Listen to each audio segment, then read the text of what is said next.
Hello दोस्तों, आप सबका स्वागत है बेताल 25 की एक और नई कहानी पर, जिसका शीर्षक है पति कौन। यमुना के किनारे धर्मस्थान नामक एक नगर था। उस नगर में गणादीप नाम का एक राजा राज करता था। उसी में केशव नाम का एक ब्राह्मण भी रहता था। ब्राह्मण यमुना के तट पर जप तप किया करता था। उसकी एक पुत्री थी, उसका नाम मालती था। वह बड़ी रूपवती थी।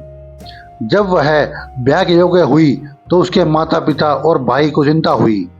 संयोग से एक दिन जब ब्राह्मण अपने किसी यजमान की बारात में गया था और भाई पढ़ने गया था, तभी उनके घर में एक ब्राह्मण का लड़का आया। लड़की की मां ने उसके रूप और गुणों को देखकर उससे कहा कि मैं तुमसे अपनी लड़की का ब्याह करूंगी। होनहार की बात की उधर ब्राह्मण पिता को भी एक दूसरा लड़का मिल गया। उसने उस लड़के को भी यही वचन दे दिया।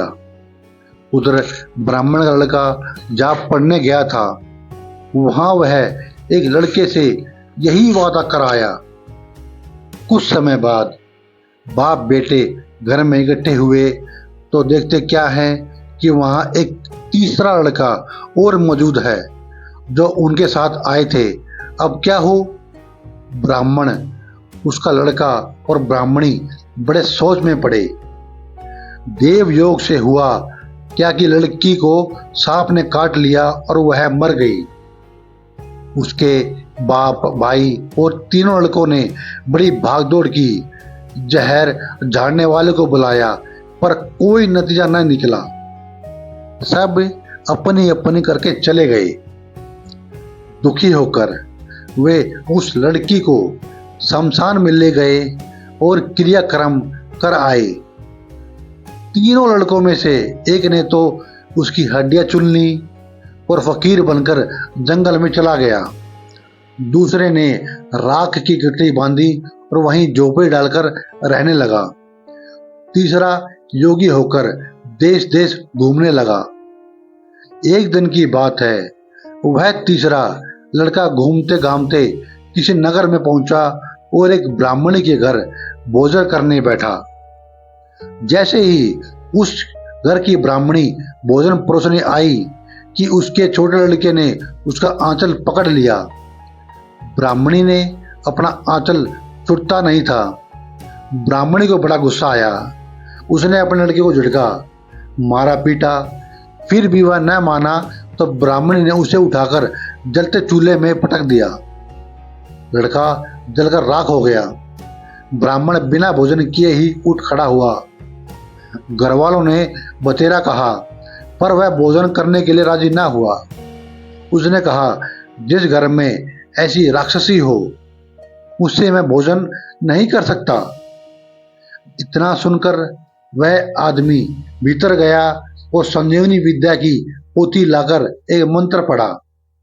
जलकर राख हो चुका लड़का फिर से जीवित हो गया। यह देखकर ब्राह्मण सोचने लगा कि अगर यह पोथी मेरे हाथ पड़ जाए तो मैं भी उस लड़की को फिर से जिला सकता हूं। इसके बाद उसने भोजन किया और वहीं ठहर गया।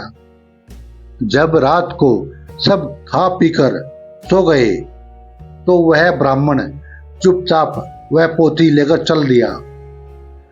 जिस स्थान पर उस लड़की को जलाया गया था, वहां जाकर उसने देखा कि दूसरे लड़के को वहां बैठे बात कर रहे हैं। उस ब्राह्मण के यह कहने पर कि उसे संजीवनी विद्या की पोथी मिल गई है और वह मंत्र पढ़कर लड़की को जिंदा कर सकता है।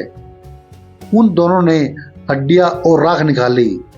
ब्राह्मण ने जैसे ही मंत्र पढ़ा, वह लड़की जी उठी। अब तीनों उसके पीछे आपस में झगड़ने लगे।